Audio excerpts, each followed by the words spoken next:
Hi ಎಲ್ರಿಗೂ ನಮಸ್ಕಾರ. Welcome back to my channel. ನಾನು ಶ್ವೇತಾ. ಸೊ ಇವತ್ತು ನೈಟ್ ರುಟೀನ್ನ ಶೇರ್ ಮಾಡ್ತಾ ಇದ್ದೀನಿ. ಸೊ ಇವತ್ತು ಫ್ರಿಜ್ಜನ್ನ ಕ್ಲೀನ್ ಮಾಡಬೇಕು ಅಂದ್ಕೊಂಡಿದ್ದೆ. ಹಾಗಾಗಿ ಮಕ್ಕಳಿಗೆಲ್ಲ ಊಟ ಅದು ಉಣಿಸ್ಬಿಟ್ಟು ಅವ್ರನ್ನ ಮಲಗಿಸ್ಬಿಟ್ಟು ಮಾಡ್ಕೋಬೇಕು ಅಂತ ಅಂದ್ಕೊಂಡೆ. ಬಟ್ ಇವಾಗ ಒಂದು ಸ್ವಲ್ಪ ಕ್ಲೀನ್ ಮಾಡಿಬಿಟ್ಟು ಬಿಟ್ಬಿಡೋಣ. ಆಮೇಲೆ ಹಸ್ಬೆಂಡ್ ಬರೋವಾಗ ವೆಜಿಟೇಬಲ್ಸ್ ಎಲ್ಲ ತರ್ತಾರೆ. ಸೊ ತರಕಾರಿ ಎಲ್ಲ ತಂದ ತಕ್ಷಣ ಆಮೇಲೆ ಇಟ್ಕೊಂಡ್ರೆ ಆಯಿತು ಅಂತ ಹೇಳ್ಬಿಟ್ಟು ಜಸ್ಟ್ ತೆಗೆದ್ಬಿಟ್ಟು ಕ್ಲೀನ್ ಮಾಡಿದರೆ ಆಯಿತು ಅಂತ ಹೇಳಿ ಮಾಡ್ತಾಯಿದ್ದೀನಿ. ಸೊ ಅವ್ರಿಗೆಲ್ಲ ಅಂದರೆ ಮಕ್ಕಳಿಗೆ ಇಬ್ರಿಗೂ ಕೂಡ ಊಟ ಉಣಿಸ್ಬಿಟ್ಟು ಬಿಟ್ಟಿರ್ತೀನಿ. ಸೊ ಆಮೇಲೆ ಒಂದು ಸ್ವಲ್ಪ ಟೈಮ್ ಆದಮೇಲೆ ಮಲಗಿಸ್ಬಿಡ್ತೀನಿ. ಅದಾದಮೇಲೆ ಮಿಕ್ಕಿದ ಕೆಲಸ ಮಾಡ್ಕೋಬೇಕು ಅಂತ ಮಾಡಿಕೊಂಡೆ. ಇವಾಗ ಎಲ್ಲ ತೆಗೆದ್ಬಿಟ್ಟು ಒರೆಸ್ತಾ ಇದ್ದೀನಿ. ಒರೆಸಿ ಒಂದು ಸ್ವಲ್ಪ ಕ್ಲೀನ್ ಮಾಡ್ಕೊಂಡು ಸ್ವಲ್ಪ ಗಾಳಿ ಆಡೋಕ್ಕೆ ಬಿಟ್ಬಿಟ್ಟು ಆಮೇಲೆ ಮತ್ತೆ ಎಲ್ಲ ಸಾಮಾನು ಇಟ್ಕೊಂಡ್ರೆ ಆಯಿತು ಅಂಥೇಳಿ. ಸೊ ಯಾವಾಗಲೂ ನೀವು ಫ್ರಿಜ್ಜನ್ನ ಕ್ಲೀನ್ ಮಾಡ್ತಾ ಇದ್ದೀರಾ ಅಂದರೆ ದಯವಿಟ್ಟು ಸ್ವಿಚ್ಚನ್ನ ಆಫ್ ಮಾಡಿಬಿಟ್ಟು ಕ್ಲೀನ್ ಮಾಡಿ. ಇಲ್ಲಾಂದರೆ ಕರೆಂಟ್ ಶಾಕ್ ಹೊಡೆಯೋ ಚಾನ್ಸಸ್ ಜಾಸ್ತಿ ಇರುತ್ತೆ. ಹಂಗಾಗಿ ಇನ್ನು ನಾನು ಪದೇ ಪದೇ ಕ್ಲೀನ್ ಮಾಡೋಕ್ಕೆ ಹೋಗಲ್ಲ. ತಿಂಗಳಲ್ಲಿ ಒಂದು 2 ಸಾರಿ ಡೀಪ್ ಕ್ಲೀನ್ ಅಂತ ಮಾಡ್ತೀನಿ. ಇನ್ನು ಮಿಕ್ಕಿ ಟೈಮಲ್ಲಿ ಯಾವಾಗ ಎಲ್ಲ ವೆಜಿಟೇಬಲ್ಸ್ ಎಲ್ಲ ಖಾಲಿಯಾಗಿರುತ್ತೆ ಆವಾಗ ಎಲ್ಲ ಬಾಕ್ಸಸ್ ಎಲ್ಲ ತೆಗೆದುಬಿಟ್ಟು ಒಂದು ಸ್ವಲ್ಪ ಗ್ಲಾಸ್ ಎಲ್ಲ ಒರೆಸ್ಕೊಂಡ್ಬಿಟ್ಟು ಮತ್ತೆ ವೆಜಿಟೇಬಲ್ಸ್ ಹಾಕಿ ಇಡ್ತೀನಿ. ಬಾಕ್ಸಸ್ ಎಲ್ಲ ವಾಶ್ ಮಾಡಿಬಿಟ್ಟು ಅದಾದಮೇಲೆ ಮತ್ತೆ ರೀಫಿಲ್ ಮಾಡಿಬಿಟ್ಟು ಇಡ್ತೀನಿ. ಡೀಪ್ ಕ್ಲೀನ್ ಅಂತ ಹೇಳ್ಬಿಟ್ಟು ಮಾಡೋಕ್ಕೋಗಲ್ಲ. ಯಾಕಂದರೆ ಜಾಸ್ತಿ ಹೊಲಸು ಆಗಿರೋದಿಲ್ಲ, ಜಾಸ್ತಿ ಏನು ಇಡೋಕ್ಕೂ ಹೋಗೋದಿಲ್ಲ ನಾನು. ಹಾಗಾಗಿ ಏನೂ ಜಾಸ್ತಿ ಹೊಲಸಾಗಿರೋದಿಲ್ಲ. ಸೊ ಹಾಗಾಗಿ ಜಾಸ್ತಿ ಡೀಪ್ ಕ್ಲೀನ್ ಅಂತ ಏನೂ ಜಾಸ್ತಿ ಮಾಡೋಕ್ಕೋಗಲ್ಲ. ಏನಾದರೂ ನೀವು ಫ್ರಿಜ್ ಕ್ಲೀನ್ ಮಾಡುವಾಗ ಸ್ಮೆಲ್ ಏನಾದರೂ ಬ್ಯಾಡ್ ಸ್ಮೆಲ್ ಬರ್ತಾಯಿದೆ ಅಂದರೆ ಸ್ವಲ್ಪ ಅಡುಗೆ ಸೋಡಾ ಹಾಕಿಬಿಟ್ಟು ಆ ಒಂದು ಬಟ್ಟಲಲ್ಲಿ ಅಡುಗೆ ಸೋಡಾ ಹಾಕಿ ಅದನ್ನು ಫ್ರಿಜ್ಜಲ್ಲಿ ಸ್ಟೋರ್ ಮಾಡಿ ಯಾವುದಾದ್ರೂ ಒಂದು ಮೂಲೆಯಲ್ಲಿ. ಆವಾಗ ಆ ಒಂದು ಸೋಡಾ ಏನಿರುತ್ತೆ ಆ ಬ್ಯಾಡ್ ಸ್ಮೆಲ್ ಎಲ್ಲ ಕೂಡ ಹೀರ್ಕೊಂಡ್ಬಿಡುತ್ತೆ. ಆವಾಗ ಬ್ಯಾಡ್ ಸ್ಮೆಲ್ ಎಲ್ಲ ಕೂಡ ಹೋಗುತ್ತೆ.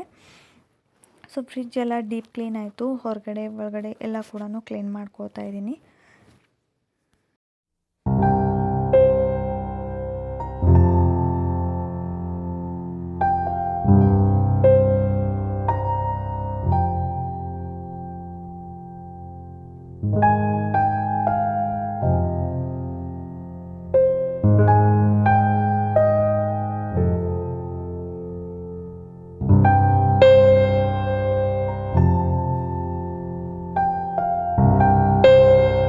ಇನ್ನು ಫ್ರಿಜ್ಜಲ್ಲಿ ನಾನಂತೂ ಯಾರು ಇಷ್ಟು ಇಡ್ತಿರೋ ಇಲ್ವೋ ಗೊತ್ತಿಲ್ಲ, ಬಟ್ ಎಲ್ಲ ಕೂಡ ಬಾಕ್ಸಲ್ಲಿ ಹಾಕೋಕ್ಕಿಂತ ಜಾಸ್ತಿ ನಾನು ಫ್ರಿಜ್ಜಲ್ಲಿ ಸ್ಟೋರ್ ಮಾಡ್ತೀನಿ.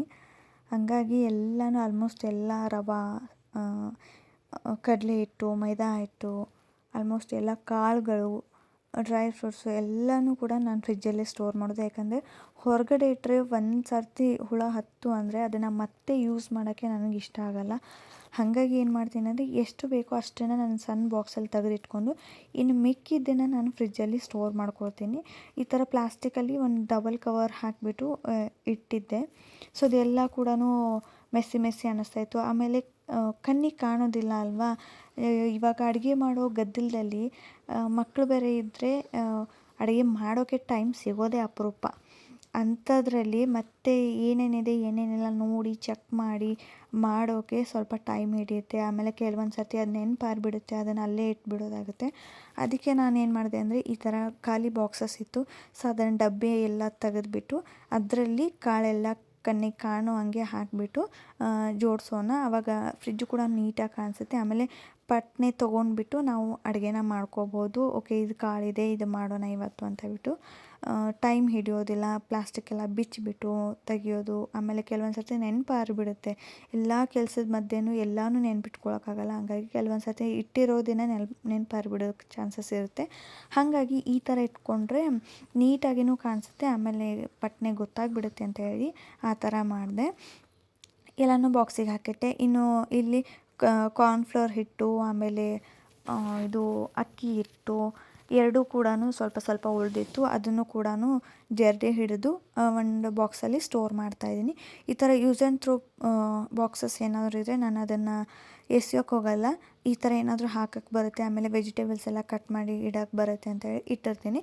ಸೊ ಅದರಲ್ಲಿ ಹಾಕಿಡ್ತಾ ಇದ್ದೀನಿ. ಪ್ಲಾಸ್ಟಿಕಲ್ಲಿ ಇಟ್ಟರೆ ತೊಗೊಳೋಕ್ಕೂ ಆಗೋದಿಲ್ಲ, ಆಮೇಲೆ ಗೊತ್ತೂ ಆಗೋದಿಲ್ಲ. ಹಾಗಾಗಿ ನೀಟಾಗಿ ಕಾಣಲಿ ಅಂತ ಹೇಳ್ಬಿಟ್ಟು ಈ ಥರ ಒಂದು ಡಬ್ಬದಲ್ಲಿ ಹಾಕಿಬಿಟ್ಟು ಸ್ಟೋರ್ ಮಾಡ್ತಾಯಿದ್ದೀನಿ. ಸೊ ಈ ಥರ ಡಬ್ಬಿಗಳು ಏನಾದರೂ ಇದ್ದರೆ ಈ ಥರಕ್ಕೆ ಯೂಸ್ ಮಾಡ್ಕೊಬೋದು. ಸದ್ಯಕ್ಕೆ ಯೂಸ್ ಆಗಲ್ಲ ಅಂತ ಬಿಸಾಕಕ್ಕೆ ಹೋಗ್ಬೇಡಿ, ಎತ್ತಿಡಿ. ಆಮೇಲೆ ನಿಮಗೆ ಗೊತ್ತಾಗುತ್ತೆ, ಐಡಿಯಾ ಬರುತ್ತೆ, ಓಕೆ ಇದನ್ನು ಇದಕ್ಕೆ ಬಳಸ್ಕೋಬೋದು ಅಂತ ಹೇಳಿ. ಅದಾದಮೇಲೆ ಇದನ್ನೆಲ್ಲ ಕೂಡ ಡಬ್ಬಿಗೆ ಹಾಕಿಟ್ಟೆ.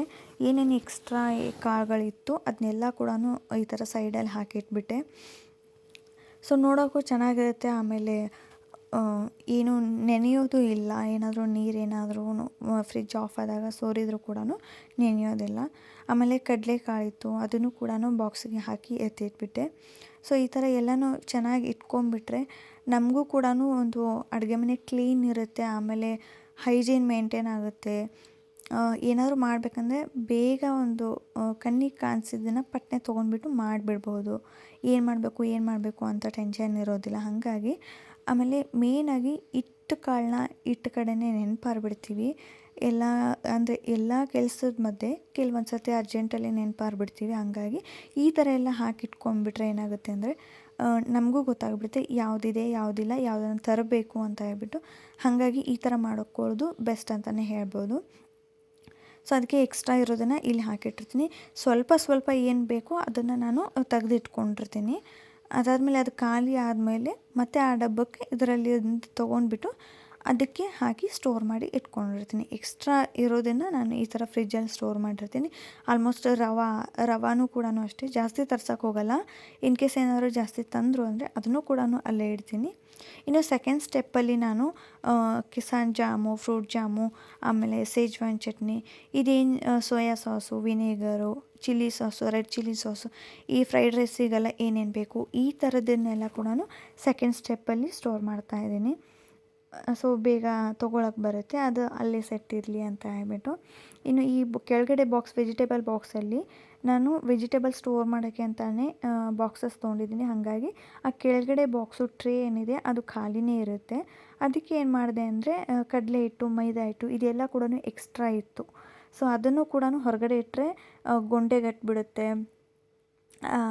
ಆಮೇಲೆ ಹುಳ ಆಗಿಬಿಡುತ್ತೆ, ಜಾಸ್ತಿ ಬೇಗ ಸ್ಮೆಲ್ ಬಂದುಬಿಡುತ್ತೆ. ಹಾಗಾಗಿ ಅದನ್ನ ತೆಗೆದುಬಿಟ್ಟು ಎಷ್ಟು ಬೇಕೋ ಅಷ್ಟನ್ನು ಹೊರಗಡೆ ಇಟ್ಕೊಂಡು ಇನ್ನು ಮಿಕ್ಕಿದ್ದನ್ನು ಒಂದು 2-3 ಕವರಲ್ಲಿ ಸುತ್ತಬಿಟ್ಟು ಫ್ರಿಜ್ಜಲ್ಲಿ ಸ್ಟೋರ್ ಮಾಡಿದ್ದೀನಿ. ಅದನ್ನೆಲ್ಲ ಕೂಡ ಅಲ್ಲೇ ಸ್ಟೋರ್ ಮಾಡಿದ್ದೀನಿ. ಇನ್ನು ವೆಜಿಟೇಬಲ್ಸ್ ತಂದಿದ್ರು ಹಸ್ಬೆಂಡು, ನೈಟ್ ಬರೋವಾಗ ತಂದಿದ್ರು. ಸ್ವಲ್ಪ ಲೇಟೇ ಆಯಿತು, ಅವ್ರದ್ದು ಮೀಟಿಂಗ್ ಇತ್ತು, ಹೇಳಿದರು ಲೇಟ್ ಆಗುತ್ತೆ ಅಂತೇಳಿ. ನಂದು ಅಷ್ಟೊಂದಿಗೆ ಎಲ್ಲನೂ ಕ್ಲೀನ್ ಆಗಿತ್ತು, ಫ್ರಿಜ್ ಎಲ್ಲ ಕೂಡ ಆಯಿತು ಅಂತ ಹೇಳ್ಬಿಟ್ಟು ಅದನ್ನು ತೊಗೊಂಡು ಅವ್ರಿಗೆಲ್ಲ ಊಟಕ್ಕೆ ಕೊಟ್ಬಿಟ್ಟು ಅದಾದಮೇಲೆ ಇದನ್ನೆಲ್ಲ ಕೂಡ ಜೋಡಿಸ್ಕೊಂಡ್ರೆ ಆಯಿತು ಅಂತ ಹೇಳ್ಬಿಟ್ಟು ಜೋಡಿಸ್ತಾಯಿದ್ದೀನಿ. ಮತ್ತೆ ಬೆಳಗ್ಗೆ ಮಾಡಬೇಕು ಅಂದ್ರೆ ಆ ಕೆಲಸ ಪೋಸ್ಟ್ಪೋನ್ ಆಗ್ತಾನೇ ಇರುತ್ತೆ. ಸೊ ಆವಾಗಲೇ ಮಾಡಿದರೆ ಬೆಟರು. ನನಗೆ ಜಾಸ್ತಿ ಕೆಲಸ ಮಾಡೋಕ್ಕೆ ಇಷ್ಟ ಆಗೋದು, ಕೆಲಸ ಪರ್ಫೆಕ್ಟಾಗಿ ಕಾಮಾಗಿ ಆಗೋದು ಅಂದರೆ ರಾತ್ರಿಯೇ. ಸೊ ಹಾಗಾಗಿ ರಾತ್ರಿಯೇ ನಂಗೆ ಕೆಲಸ ಮಾಡೋಕ್ಕೆ ಇಷ್ಟ ಆಗುತ್ತೆ. ವೆಜಿಟೇಬಲ್ಸ್ ಎಲ್ಲ ಹಾಕಿಟ್ಟೆ. ವಾಶ್ ಮಾಡಿ ಏನು ಇಡೋಕ್ಕೆ ಹೋಗಲ್ಲ, ಯಾಕಂದರೆ ವಾಶ್ ಮಾಡಿ ಅದನ್ನ ಆರಿಸ್ಬಿಟ್ಟು ಅದೆಲ್ಲ ನೀರು ಹೋದ್ಮೇಲೆ ಡಬ್ಬಕ್ಕೆ ಹಾಕಿಡಬೇಕು ಅಂದರೆ ಅಷ್ಟರಲ್ಲಿ ಮತ್ತೆ ನೊರ್ಜೆಲ್ಲ ಬಂದುಬಿಟ್ಟು ಅದಕ್ಕೆ ಕೂತ್ಕೊಂಡಿರುತ್ತೆ. ಅದು ಆರಿದ ಮೇಲೆ ಇಡಬೇಕಂದ್ರೆ ಅದೆಲ್ಲ ಕೂಡ ಬಾಡಿ ಹೋಗಿಬಿಟ್ಟಿರುತ್ತೆ. ಹಾಗಾಗಿ ಬೇಡ, ಮಾಡ್ಕೊಳ್ಳುವಾಗ ಅಡುಗೆ ಮಾಡುವಾಗಲೇ ತೊಗೊಂಡು ವಾಶ್ ಮಾಡಿಕೊಂಡು ಯೂಸ್ ಮಾಡಿಕೊಂಡ್ರೆ ಆಯಿತು ಅಂತೇಳಿ ಡೈರೆಕ್ಟಾಗಿಯೇ ಈ ಥರ ಹಾಕಿಡ್ತೀನಿ. ಅದಾದಮೇಲೆ ಶುಂಠಿನೂ ಅಷ್ಟೇ, ಶುಂಠಿ, ಹಸಿಮೆಣ್ಸಿಕಾಯಿ ಇದೆಲ್ಲ ಕೂಡ ಸ್ಟೋರ್ ಮಾಡಬೇಕಂದ್ರೆ ಸ್ವಲ್ಪ ನೀಟಾಗಿ ಸ್ಟೋರ್ ಮಾಡಿದ್ರೆ ತುಂಬ ದಿನ ಇಟ್ಕೋಬೋದು. ಸೊ ಸ್ಟೋರ್ ಮಾಡೋದ್ರ ಮೇಲೆ ಡಿಪೆಂಡ್ ಇರುತ್ತೆ. ಸೊ ಶುಂಠಿನೂ ಅಷ್ಟೇ ಸ್ವಲ್ಪ ಹೊರಗಡೆ ತೆಗೆದಿಟ್ಟಿರ್ತೀನಿ ಟ್ರೇನಲ್ಲಿ, ಚಾಕೆಲ್ಲ ಮಾಡುವಾಗ ಹಾಕ್ಕೊಳ್ಳೋಕ್ಕೆ ಅಂತ ಬಿಟ್ಟು. ಇನ್ನು ಕೆಲವೊಂದು ಏನು ಮಾಡ್ತೀನಿ ಅಂದರೆ ಈ ಥರ ಡಬ್ಬದಲ್ಲಿ, ಯೂಸ್ ಆ್ಯಂಡ್ ಥ್ರೋ ಡಬ್ಬದಲ್ಲಿ ಕೆಳಗಡೆ ಒಂದು ನ್ಯೂಸ್ ಪೇಪರ್ ಹಾಕಿ ಮೇಲ್ಗಡೆ ಶುಂಠಿ ಇಟ್ಟು ಇನ್ನೂ ಮೇಲ್ಗಡೆ ಒಂದು ಪೇಪರ್ನ ಹಾಕಿ ಇಟ್ಟರೆ ನೀರು ಆ ಒಂದು ಪೇಪರ್ ಏನಿಟ್ಟಿರ್ತೀವಿ ನೀರನ್ನ ಹೀರ್ಕೊಳ್ಳುತ್ತೆ. ಹಾಗಾಗಿ ಬೇಗ ಕೊಳೆಯೋ ಚಾನ್ಸಸ್ ಇರೋದಿಲ್ಲ, ಕಡಿಮೆ. ಇನ್ನು ಕೊತ್ತಂಬರಿನೂ ಅಷ್ಟೇ, ಕೊತ್ತಂಬರಿ ಆಗಿರ್ಬೋದು, ಪಲ್ಯ ದಿನಸ ಏನೇ ತಂದ್ರೂ ಅಷ್ಟೇ, ಪಾಲಕು ಆಮೇಲೆ ಕೊತ್ತಂಬರಿ ಏನೇ ಆಗಿರ್ಬೋದು, ಪಲ್ಯನ ನೀವು ಈ ಥರ 2 ನ್ಯೂಸ್ ಪೇಪರಲ್ಲಿ ರೋಲ್ ಮಾಡಿ ಇಟ್ಟರೆ ಜಾಸ್ತಿ ದಿನ ಬಾಳಿಕೆ ಬರುತ್ತೆ. ಯಾವತ್ತೂ ಕೂಡ ಒಂದು ವಾರ 2 ವಾರ ಅಂದ್ರೂ ಕೊತ್ತಂಬರಿ ಕೆಡೋದಿಲ್ಲ, ಓಕೆನಾ.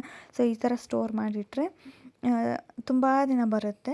ಆಮೇಲೆ ತೊಗೊಳಕ್ಕೂ ಕೂಡ ಈಸಿ ಆಗುತ್ತೆ. ಹಾಗಾಗಿ ನಾನು ಜಾಸ್ತಿ ಪೇಪರ್ನಲ್ಲಿನೇ ಸುತ್ತಿಡ್ತೀನಿ.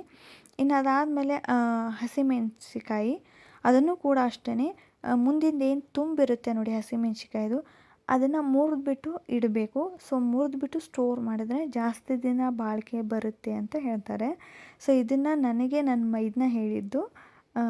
ಅವ್ರದ್ದು ಹೊಲ ಇದೆ, ಅವ್ರು ಹೇಳಿದ್ದು. ಹಾಗಾಗಿ ನಾನು ಆವಾಗಿಂದ ಅದನ್ನ ಮಾಡ್ತಾಯಿದ್ದೀನಿ. ಬಟ್ ವರ್ಕ್ ಆಗಿದೆ. ನಾನು ಟ್ರೈ ಮಾಡಿದ್ದೀನಿ. ಜಾಸ್ತಿ ದಿನ ಬರುತ್ತೆ, ಇಲ್ಲ ಅಂತಲ್ಲ. ಬಟ್ ನೀರಿನ ಅಂಶ ಇರಬಾರ್ದು. ಯಾವುದೇ ತರಕಾರಿ ಆಗಿರ್ಬೋದು, ಅಲ್ಲಿ ನೀರಿನ ಅಂಶ ಇದ್ದರೆ ಬೇಗ ಕೊಳ್ತೋಗೋ ಚಾನ್ಸಸ್ ಇರುತ್ತೆ. ಹಾಗಾಗಿ ಆದಷ್ಟು ಡ್ರೈ ನೀರಿದ್ದರೂ ಕೂಡ ಒರೆಸ್ಬಿಟ್ಟಿಡಿ, ಜಾಸ್ತಿ ದಿನ ಬರುತ್ತೆ. ಆಮೇಲೆ ಕರಿಬೇವನ್ನು ಅಷ್ಟೇ ಬಿಡಿಸಿಡಕ್ಕೆ ಹೋಗ್ಬೇಡಿ, ಎಲೆ ಎಲೆಯಾಗಿ ಬಿಡಿಸಿಡಕ್ಕೆ ಹೋಗ್ಬೇಡಿ, ಕಡ್ಡಿ ಸಮೇತ ಬಿಡಿಸಿಡಿ. ಕೆಳಗಡೆ ಒಂದು ಮೇಲ್ಗಡೆ ಒಂದು ನ್ಯೂಸ್ ಪೇಪರ್ ಹಾಕಿ ಡಬ್ದಲ್ಲಿ ಸ್ಟೋರ್ ಮಾಡಿ, ಗಾಳಿ ಹೋಗದೆ ಇರೋ ಥರ.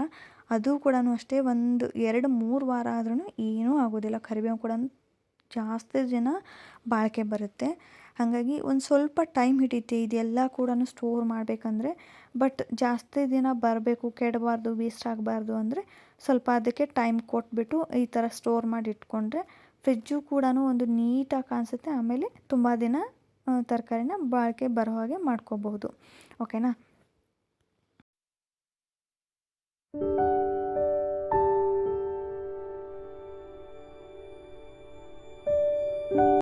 ಬನ್ನಿ ಇವಾಗ ಫ್ರಿಜ್ಜನ್ನ ಯಾವ ಥರ ಸೆಟ್ ಮಾಡಿದ್ದೀನಿ ಅಂತ ತೋರಿಸ್ತೀನಿ.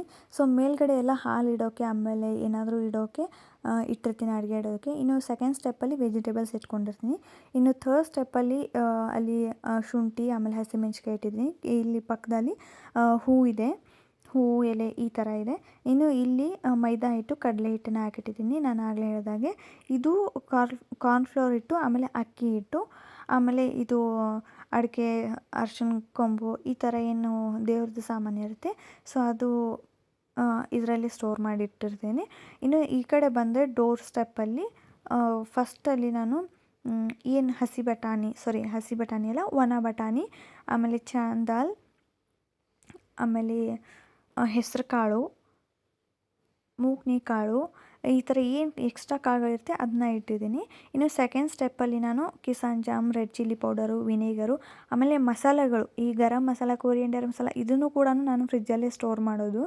ಹಂಗಾಗಿ ಈ ಒಂದು ಏರ್ಟೈಟ್ ಕಂಟೈನರಲ್ಲಿ ಹಾಕಿಬಿಟ್ಟು ಸೈಡಲ್ಲಿ ಎತ್ತಿಟ್ಟಿರ್ತೀನಿ. ಇನ್ನು ಮೇಲ್ಗಡೆ ಬಂದರೆ ಇಲ್ಲಿ ಎಕ್ಸ್ಟ್ರಾ ಕರಿ ಎಳ್ಳು, ಆಮೇಲೆ ಮೆಂತ್ಯ, ಸೈದರ್ಲಾನ್ ಉಪ್ಪು, ಇದನ್ನೆಲ್ಲ ಕೂಡ, ಆಮೇಲೆ ವೆನಿಲಾ ಎಸೆನ್ಸು, ಆಮೇಲೆ ಐಸ್ ಕ್ರೀಮ್ ಸ್ಪೂನ್ಸು, ಇದನ್ನೆಲ್ಲ ಕೂಡ ಅಲ್ಲಿ ಸ್ಟೋರ್ ಮಾಡಿದ್ದೀನಿ. ಇನ್ನು ಇಲ್ಲಿ ಮಧ್ಯದಲ್ಲಿ ಬಂದರೆ ಅದು ಉತ್ತತ್ತಿ, ಡ್ರೈ ಫ್ರೂಟ್ಸ್ ಇದೆ.